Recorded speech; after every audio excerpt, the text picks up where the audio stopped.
The Irish Parliament has been holding a late-night debate on a bill which would legalize abortion under certain circumstances for the first time. A vote was expected on Wednesday night, but the debate has now been extended. If passed, the change in the law would allow terminations if the mother's life was at risk.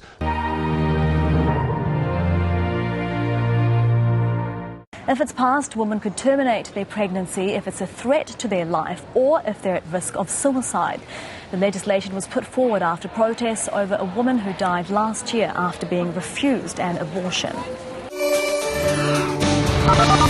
At the moment, the situation is legally very confusing. There was a Supreme Court ruling in 1992 which cleared the way for some women whose lives were at risk to have abortions in the Republic, but many doctors are uncertain about when that can be invoked. That all stemmed from a case involving a 14-year-old girl who was raped, who then threatened suicide unless she was able to have an abortion, the so-called Case X. Back in 1992. Of course, this has all been brought into very sharp focus since last October, when the tragic case of Savita Halapanava, the Indian dentist who died during a pregnancy that went tragically wrong.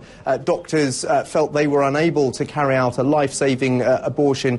She then died, as did the baby. So I think that has forced politicians to go back to the law and want to clarify it, and that is exactly what this protection of life during pregnancy bill is designed to do, basically meaning that any woman whose life is at risk is able to have an abortion, and that controversially could include women who threaten suicide if they're not able to have an abortion. At the moment, about 11 women each day travel to the UK for abortions from the Republic of Ireland, and the whole subject is incredibly divisive. It's provoked angry protests on the streets of Dublin. Some 35,000 people turning out last weekend to protest the possible passing of this bill. Some of the politicians who will be voting on this have also received death threats.